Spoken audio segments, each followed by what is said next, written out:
এতদিন হিরণের মুখে দেবের সমালোচনা শোনা যেত, এবার দিলীপের নিশানাও দেব। ঘাটালের সাংসদকে ভালো ছেলে বলেও কটাক্ষ করতে ছাড়লেন না দিলীপ ঘোষ।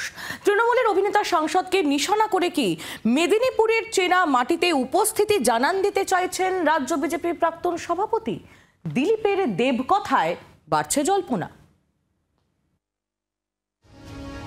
তৃণমূলের শহীদ সমাবেশের দিনই পাল্টা শহীদ সমাবেশ করেছেন দিলীপ ঘোষ।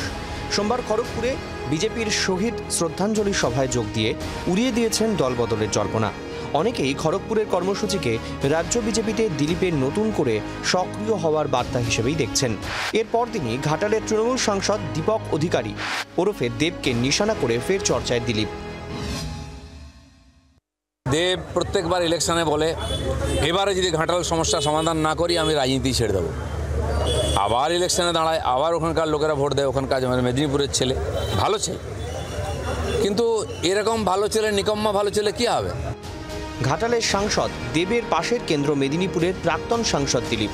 আবার দিলীপ যে বিধানসভা কেন্দ্রের প্রাক্তন বিধায়ক, সেই খড়গপুর সদরের বর্তমান জনপ্রতিনিধি বিজেপিরই হিরণময় চট্টোপাধ্যায় ওরফে হিরণ।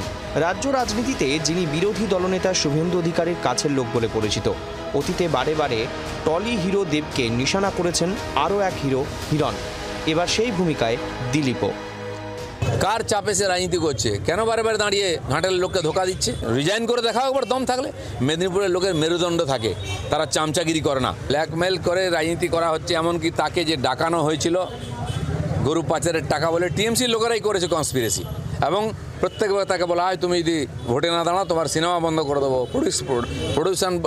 প্রোডাকশন বন্ধ করে দেবো। সে বাধ্য হয়ে যাচ্ছে। গত লোকসভা ভোটে মেদিনীপুরের বদলে বর্ধমান দুর্গাপুর কেন্দ্র থেকে লড়তে হয়েছিল দিলীপকে। আসন বদলে অবশ্য জিততে পারেননি, হেরে যান তৃণমূলের কীর্তি আজাদের কাছে। তা নিয়ে নরমে গরমে একাধিকবার ক্ষোভও উগরে দেন দিলীপ। আগামী বছর বিধানসভা নির্বাচনে তিনি ফের প্রার্থী হবেন কিনা তা এখনও স্পষ্ট নয়। কিন্তু দেবকে নিশানা করে চেনা মাটি মেদিনীপুরে দিলীপ আবার সক্রিয় হওয়ার বার্তা দিচ্ছেন কিনা সে প্রশ্ন উঠতে শুরু করেছে।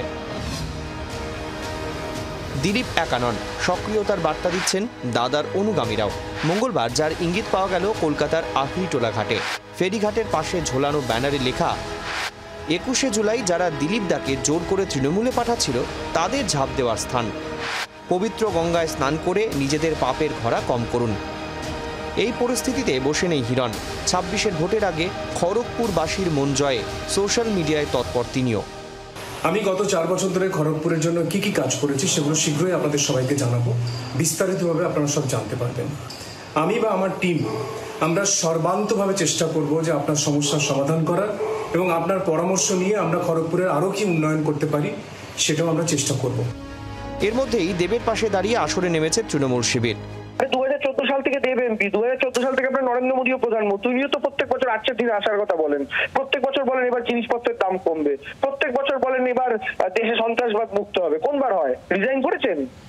বছর ঘুরলেই বিধানসভার ভোট যুদ্ধ। রেল শহরে শেষমেশ কে হবেন পদ্মের প্রার্থী? মেদিনীপুরের মাটিতে বাড়ছে জল্পনা। গোপী ও মৌমিতার রিপোর্ট, জি24 ঘন্টা। বাংলার আওয়াজ, বাঙালির আবেগ, জি24 ঘন্টা।